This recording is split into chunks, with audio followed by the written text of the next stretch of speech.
మన హీరో గారికి అయితే మన హీరోయిన్ మీద డౌట్ వచ్చింది. తన బొగ్గపై లిప్స్టిక్ మార్కు తనదే అని. ఇక మన హీరోయిన్ అయితే తనే చేశానని ఒప్పేసుకుంటుందా, లేకపోతే మన హీరో గారి మీదకి తోసేస్తుందా?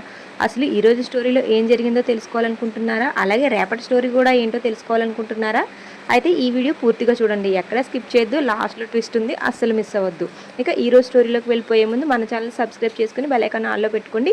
ఈ వీడియోకి ఒక లైక్ చేయండి. ఇక ఈరోజు స్టోరీలోకి వెళ్ళిపోదాం, వచ్చేయండి. మన హీరోయిన్ రాధైతే నిన్న మన హీరో గారికి ముద్దు పెట్టేస్తుంది కదా, ఆ ముద్దు గురించి ఒక సాంగ్ అయితే వేసుకుంటుంది. ఆ సాంగ్లో అయితే ఈవిడ తెగ సిగ్గుపడిపోతుందండి బాబు. ఏదో సినిమాలో చెప్పినట్టు నువ్వు సిగ్గుపడకు, నాకు చచ్చిపోవాలనిపిస్తుంది అన్నట్టు అనిపించింది. అలా మన హీరోయిన్ అయితే హీరో గారిని చూస్తూ అలా సిగ్గుపడిపోతూ మురిసిపోతూ ఉంటుంది. మరొక పక్కన దమయంతి కూర్చుని ఆలోచిస్తూ ఉంటుంది. ఇంతలో దమయంతి దగ్గరికి మన లవంగం ఎంట్రీ ఇస్తాడు. ఇంతకాలం ఇంట్లో వాళ్ళందరూ మనుషులు అనుకున్నాను, కానీ నాకు ఇప్పుడే తెలిసింది మేడం, ఇంట్లో వాళ్ళందరూ గొర్రెలని, మీరు మాత్రం చాలా తెలివైన వారు అని. మన దమయంతికి అయితే చాలానే బిస్కెట్స్ వేసేస్తూ ఉంటాడు మన లవంగం. ఇంట్లో వాళ్ళందరినీ పేరు పేరున వాళ్ళ పేర్లు చెప్పి మరి వాళ్ళు ఆ గొర్రెలు వీళ్ళు ఈ గొర్రెలు అని వాళ్ళందరికీ పేర్లు పెడతాడు. చివరికి మన లవంగం మనసులో ఉన్నమాట దమయంతితో చెప్పేస్తాడు. ఇంట్లో ఉన్న చిట్టి అసలు చిట్టి కాదు, ఆవిడే దొంగ చిట్టి. నేను ఈ విషయం ఇంట్లో వాళ్ళకి ఎవరికి చెప్పినా వాళ్ళెవరూ నమ్మట్లేదని చెప్తాడు. వెంటనే ఇంకా దమయంతి అయితే లవంగానికి ఒక్కటిస్తుంది. పాపం లవంగం అదేంటి మేడం నన్ను కొట్టారు అని అడుగుతాడు. మీరు నమ్మడం లేదా అని అడుగుతాడు. దానికి దమయంతి నేను నమ్మాను అందుకనే కొట్టాను. నీకైనా ఇలాంటి విషయం తెలిసినప్పుడు నువ్వు ఫస్ట్ నాకు కదా చెప్పాలి, ఇంట్లో వాళ్ళందరికీ చెప్పి తర్వాత నువ్వు నా దగ్గరికి వస్తున్నావా అని లవంగాన్ని తిడుతుంది.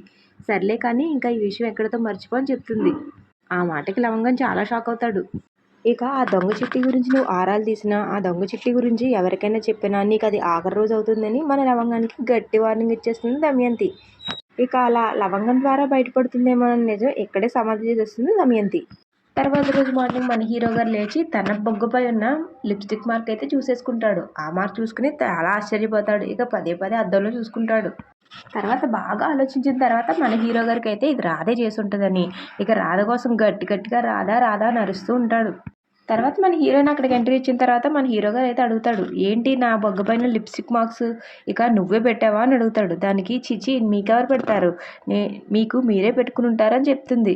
ఇక్కడ క్లారిటీ మిస్ అవుతుంది. తనకు తానే ముద్దు ఎలా పెట్టుకుంటాడండి అసలు మన హీరో?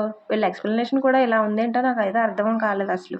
దానికి మన హీరో కూడా అంటారు, ఇక్కడ లిప్స్టిక్ మార్క్ ఉంది, నేను ఏమైనా లిప్స్టిక్ వేసుకుంటానా అని. లిప్స్టిక్ వేసుకుంటే మాత్రం తనకు తాను పెట్టుకోలేడు కదా, ఆ లాజిక్ని అయితే పక్కన పెట్టేశారు.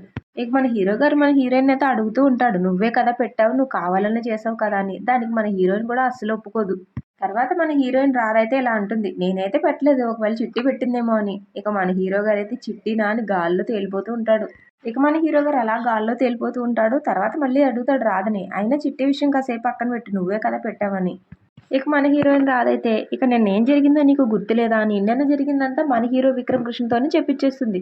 ఇక అలా తెలుస్తుంది రాధ ప్రమేయం లేకుండానే రాధ విక్రమ్ కృష్ణ బొగ్గపైన ముద్దు పెట్టేసింది అన్న విషయం. తర్వాత ఇంకా ఒకరికొకరు ఇదే లాస్ట్ టైం, మళ్ళీ ఇంకెప్పుడైనా ఇలా జరిగిందో నిన్ను నేనా ఫినిష్ చేస్తాను, నిన్ను నేను ఫినిష్ చేస్తానని ఒకరికొకరు వార్నింగ్ ఇచ్చుకుంటారు. తర్వాత దమయంతి అయితే చిట్టి రూమ్కి వెళ్తుంది. అదేనండి సుందరి దగ్గరికి. సుందరి దగ్గరికి వెళ్ళేసరికి సుందరి ఇంకా గుర్రు పెట్టి నిద్రపోతుంది. తర్వాత మొహం పైన వాటర్ కొట్టి మరీ లేపేస్తుంది మన దమయంతి. తర్వాత దమయంతి చిట్టిని తిడుతుంది, నువ్వు చాలా బాగా యాక్ట్ చేస్తున్నావు, కాకపోతే నీ పర్ఫార్మెన్స్ లవంగానికి తెలిసిపోయింది, లవంగం నీ గురించి కనిపెట్టేశాడు అని చెప్తుంది. ఇంట్లో వాళ్ళందరూ నిన్ను నెత్తిన పెట్టుకుని చూసుకుంటున్నారు, అందుకని లవంగం చెప్పిన మాటలు నమ్మలేదు, లవంగం చెప్పిన మాటలు నమ్ముంటే నీ పరిస్థితి ఏంటో నువ్వే ఆలోచించుకొని చెప్తుంది. దానికి సుందరి కూడా మీరున్నారు కదా మేడం నన్ను కాపాడడానికి అని అంటుంది. దానికైతే మన దమయంతి, నాకేం సంబంధం లేదు, నిన్ను జైల్లో పెట్టిస్తాను, నేనే దగ్గరుండి నీకు చెప్పకుండా దొరికేలా చేస్తానని చెప్పేస్తుంది. అదేంటి మేడం మీరే కదా నన్ను తీసుకొచ్చారంటుంది పాపం అమాయకంగా మన సుందరి. నేను నిన్ను తీసుకొచ్చిన ఆ విషయం నీకు నాకు మాత్రమే తెలుసు, ఇంట్లో వాళ్ళందరి ముందు ఆ రోజు నిన్నే ప్రశ్నలు వేశాను కాబట్టి నేను సైలెంట్గా సైడ్ అయిపోతానని చెప్తుంది. ఇక దమయంతి అయితే ఫైనల్గా సుందరికి ఒక వార్నింగ్ ఇస్తుంది, నువ్వు చాలా జాగ్రత్తగా ఉండాలి, 24/7 నువ్వు చిట్టిగానే ఉండు, నిద్రలో కూడా నువ్వు చిట్టిలాగే ఉండాలి, అలా ఉన్నప్పుడే ఇంట్లో వాళ్ళకి ఎవరికి అనుమానం రాదని చెప్తుంది. సుందరి దమయంతి చెప్పిన ప్రతిదానికి అమాయకంగా ఓకే మేడం అని ఓకే చేసేస్తుంది. తర్వాత మన హీరో గారు మెట్ల పైన కూర్చుని ఏదో ఆలోచిస్తూ ఉంటారు. తనకి టీ తెచ్చిస్తుంది మన హీరోయిన్. నేను అడగలేదు కదా ఎందుకు తెచ్చావంటే, అడుగుతావేమోనని తెచ్చాను అని ఆ కాఫీ చేతిలో పెడుతుంది. ఇక తర్వాత మన హీరోయిన్ అయితే ఇలా అడుగుతుంది విక్రమ్ కృష్ణని, నువ్వు నిజంగానే చిట్టిని ప్రేమిస్తున్నావా అని. ఎందుకు అలా అడుగుతున్నానంటే, నీలో నాకు ఎప్పుడు ఆ ఫీలింగ్స్ కనిపించలేదు. నిజంగా ప్రేమించుకునే వాళ్ళ బోల్డ్ ఫీలింగ్స్ ఉంటాయి, నీలో నాకు ఎప్పుడు ఏ ఫీలింగ్స్ కనిపించలేదని చెప్తుంది. దానికి మన విక్రమ్ కృష్ణ అమాయకంగా ఎలాంటి ఫీలింగ్స్ అని అడుగుతాడు. దానికి మన హీరోయిన్ రాధైతే విక్రమ్ కృష్ణ చేయి పట్టుకుని తన కళ్ళల్లోకి చూస్తూ ఇలాగే చేయి పట్టుకుని కళ్ళల్లోకి చూస్తూ ఉండిపోవాలి అని అనిపించాలి అని మన హీరోయిన్ అయితే మన హీరో గారిని చూసేస్తుంది. అదేనండి కళ్ళల్లో కళ్ళు పెట్టి. తర్వాత పాపం మన హీరోయిన్ రాధ తన మనసులో ఉన్నవి తను చేయాలనుకున్నవి అన్నీ విక్రమ్ కృష్ణ పక్కన కూర్చుని తన భుజం పైన తలపెట్టి మరీ చెప్పేస్తుంది. ఇలా అనిపించాలి అలా అనిపించాలి అని. వాటన్నింటికి పాపం మన విక్రమ్ కృష్ణ సైలెంట్గా ఉండిపోతాడు. లాస్ట్ మన హీరో గారికి అర్థమైపోతుంది నువ్వు నిజంగా ఫీలింగ్స్ గురించి ఎక్స్ప్రెస్ చేస్తున్నావా లేకపోతే నీ ఫీలింగ్స్ చెప్తున్నావా అని. నేను నీకు తెలియాలని చెప్తున్నాను, అయినా సరేలే ఇప్పుడు నువ్వు చెప్పు, చిట్టిని చూస్తుంటే నీకు ఎలాంటి ఫీలింగ్స్ ఏమీ రావడం లేదా అని అడుగుతుంది.